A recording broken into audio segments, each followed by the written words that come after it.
Street art is what it came from the street, so it's art from the street.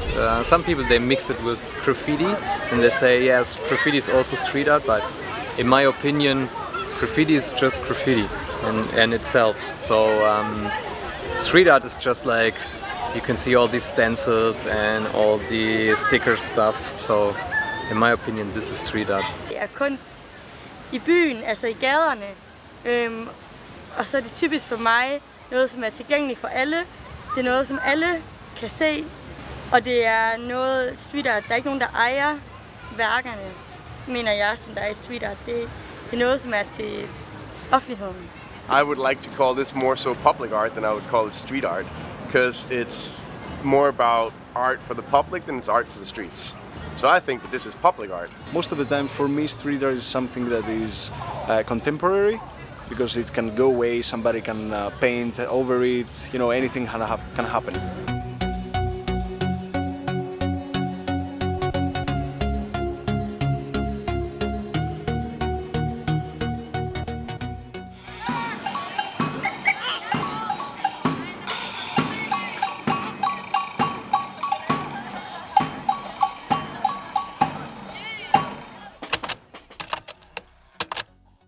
By the law, people would say it's vandalism. For other people, it's not vandalism. It's a freedom of expression. This has nothing to do with vandalism, because it's a festival where it's legal to paint these walls. So then you're talking about maybe an expression of an art form that could potentially be what the norm and the society would refer to as vandalism. This has nothing to do with vandalism. This is art. Street art is mainly about art. Sometimes it's illegal, but it's still arty, you know. And while graffiti is more like vandalism, you know, painting trains, painting other people's property, but I don't know, it just you get different reactions from people to people. For mig er det kunst, men det er også fordi jeg er inde i det her miljø, og jeg ved hvad kan man sige. Altså, for mig der værdsætter jeg virkelig street art i gaderne, for jeg synes det giver noget liv og nogle farver, og det viser at byen er levende. Men selvfølgelig så er der nogen der synes det er vandalism.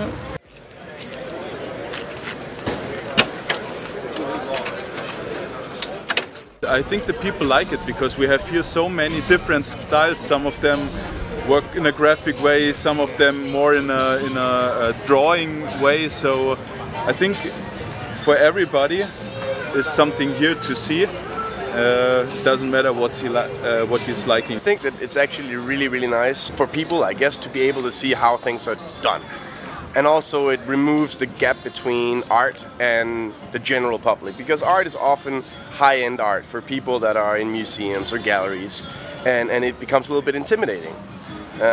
So now all of a sudden you can see the people behind the art and you can talk to them, so then it removes that big gap between the general public that maybe not every day think about art.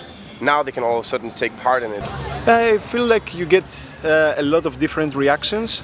Sometimes old people, you know, maybe they will like it, maybe they will not. Most of the times they like it, even if it's a skull like this one, like the one I'm painting. But they get fascinated about the size and everything, and I think overall they just like it. Like to see the process, you know, because a lot of times they're wondering who is doing this and how is the process. So here they can really see the process and everything, meet us, talk with us. Det synes jeg er helt fantastisk, at man kan komme herned og faktisk se dem stå og male. Ja, og som sagt, så kan man gå ned og snakke med dem, som jeg lige har gjort, at jeg og snakket med den artist, der er her. Det er jo bare skønt. If you look at one of the bigger and most famous street artists, Banksy from England, his role, I think, is awareness of political issues around the world, and he's definitely the pioneer when it comes to taking what you would refer to as vandalism and illegal art and bringing it to the public for people to understand that, like, oh, like, he's so good with, like, being like, oh, this is the issue that I'm addressing, and here's the image that I created, and everybody understands it. That's why he's grown so big. So I would say that, like, if you look at street art or public art or whatever you want to call it, art that's out in societies, I think that it's gonna, and I think it's changing people's view on art. Like, where before, like, art was something for maybe the higher class or something you saw in museums, all of a sudden people realize that it's accessible for everyone, and everyone could do it. If you look around what people are doing here, there's so many different approaches to the art form. Like, we all have the same size, but everyone's doing something completely different, and with different tools like both spray paint and crayons and acrylics. So yeah, I think that this festival, like this, and the festivals that are around the world, is making art more accessible for the common people that maybe don't see it every day.